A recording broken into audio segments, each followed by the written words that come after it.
آج ہم آپ کو اسلامی پیغمبروں کا شجرہ نسب دکھانے جا رہے ہیں، خاص طور پہ وہ 25 انبیاء جن کا قرآن میں ناموں سے ذکر کیا گیا ہے۔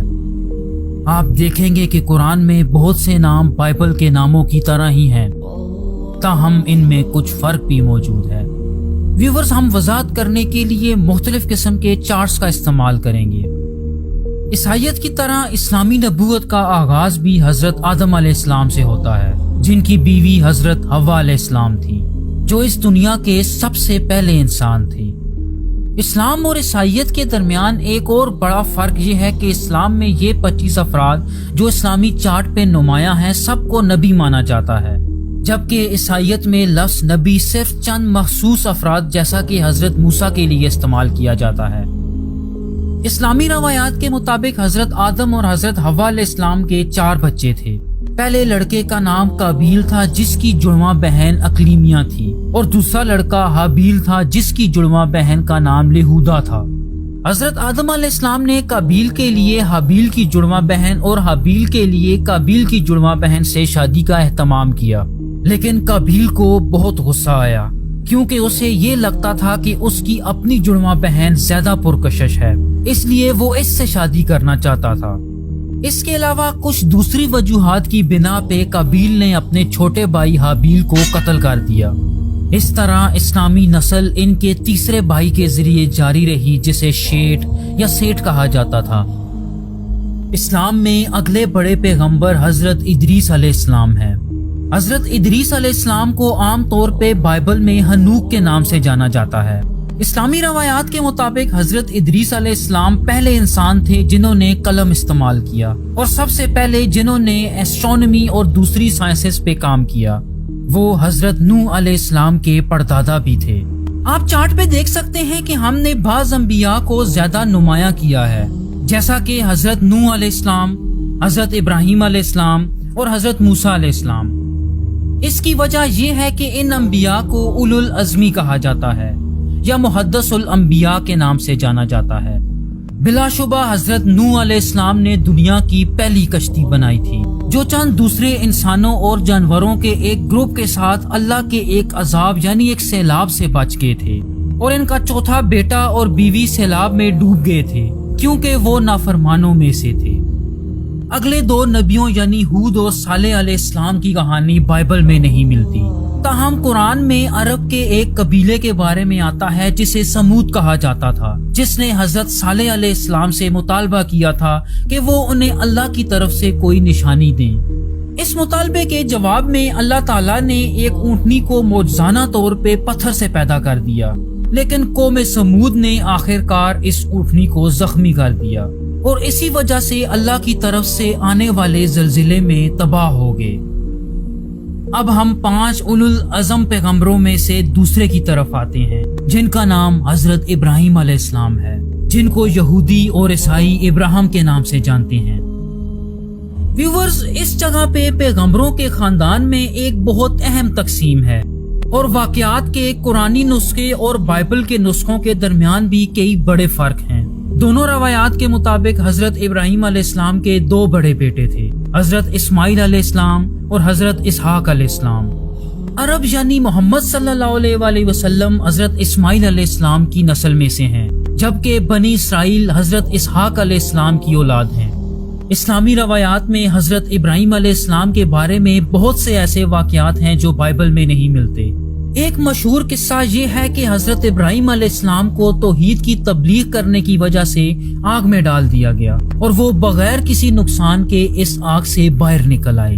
لیکن اسلام اور بائبل کے نسخوں میں جس کہانی میں سب سے زیادہ فرق ہے وہ حضرت ابراہیم علیہ السلام کے بیٹے کی قربانی کا واقعہ ہے۔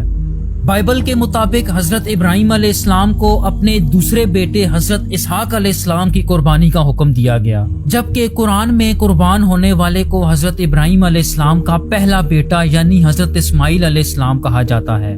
اسلام میں حضرت اسماعیل اور حضرت اسحاق علیہ السلام دونوں کو نبی مانا جاتا ہے، اور حضرت ابراہیم علیہ السلام کے بھتیجے یعنی حضرت لوط علیہ السلام کو بھی نبی مانا جاتا ہے۔ حضرت ابراہیم علیہ السلام حضرت اسماعیل کو مکہ لے گئے، جہاں ان دونوں نے مل کے خانہ کعبہ تعمیر کیا، جو اسلام کے مقدس ترین مقامات میں سے ایک سمجھا جاتا ہے۔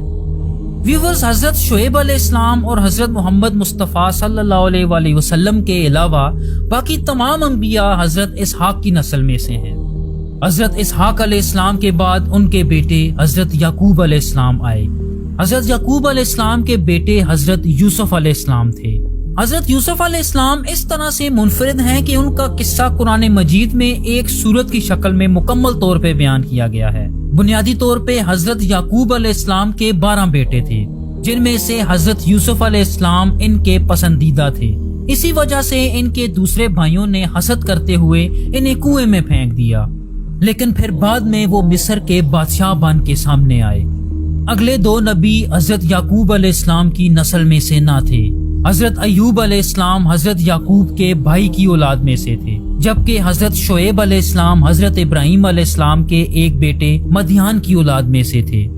دلچسپ بات یہ ہے کہ اگرچہ اسلام کی ابتدا عرب میں ہوئی، لیکن قرآن میں جن 25 انبیاء کا نام لیا گیا ہے، ان میں سے صرف 4 وہاں مقیم رہے۔ حضرت شعیب علیہ السلام ان 4 میں سے ایک تھے، باقی حضرت ہود اور صالح علیہ السلام ہیں، جن کا ذکر ہم پہلے ہی کر چکے ہیں، اور یقیناً حضرت محمد صلی اللہ علیہ وآلہ وسلم بھی ہیں۔ حضرت شعیب علیہ السلام کی بیٹی حضرت صفورہ علیہ السلام کی شادی اگلے بڑے نبی حضرت موسیٰ علیہ السلام سے ہوئی۔ حضرت موسیٰ علیہ السلام 5 اولو العزم انبیاء میں سے تیسرے نمبر پہ ہیں، اور در حقیقت قرآن مجید میں ان کا نام کسی بھی دوسرے نبی سے زیادہ یعنی 135 مرتبہ آیا ہے۔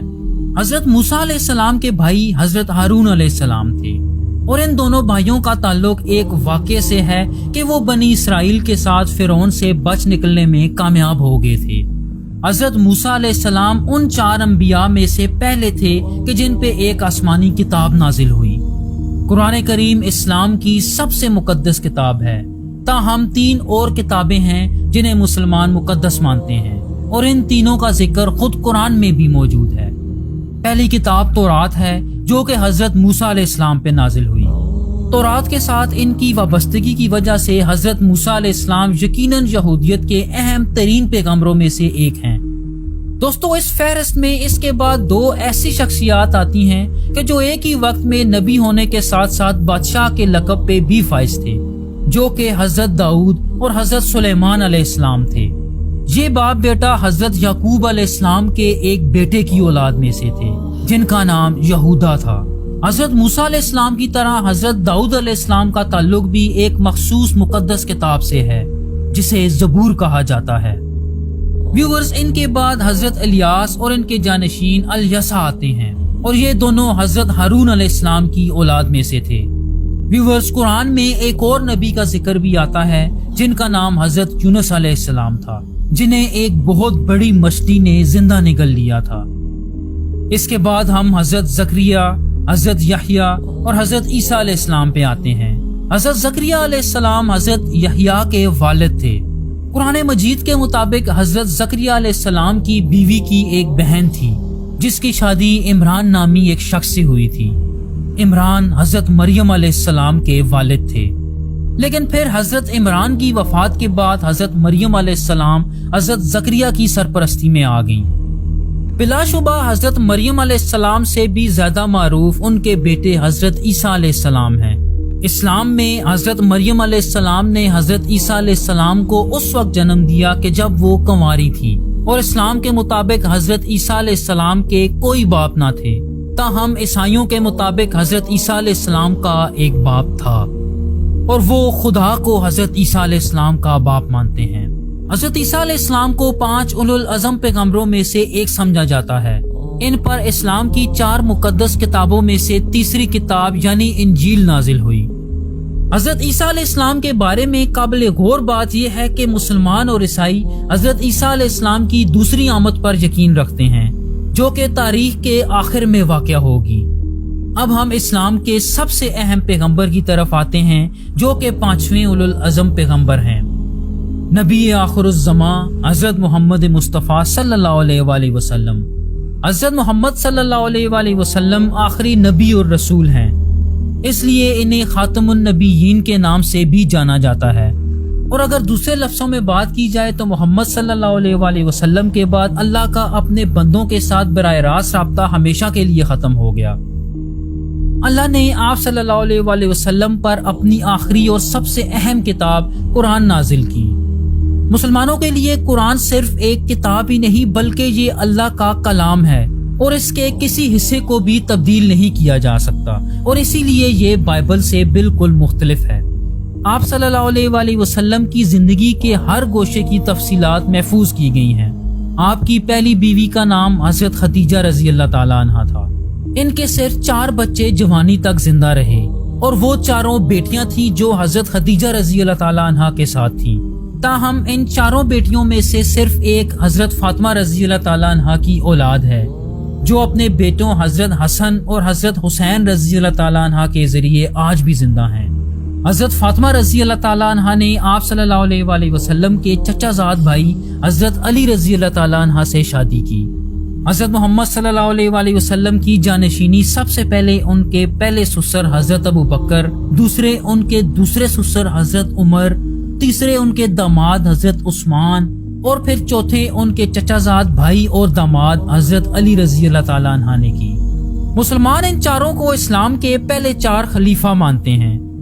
چوتھے خلیفہ راشد حضرت علی رضی اللہ تعالیٰ عنہ کی وفات کے بعد خلافت سب سے پہلے اموی خاندان جو کہ حضرت عثمان کا خاندان تھا اور اس کے بعد عباسی خاندان کے پاس گئی۔ ان دونوں خاندانوں کا حضرت محمد صلی اللہ علیہ وآلہ وسلم سے گہرا تعلق تھا، تاہم ان میں سے کوئی بھی خاندان حضرت محمد کی اولاد میں سے نہ تھا۔ ویورز، امید ہے کہ آپ کو یہ ویڈیو پسند آئے گی۔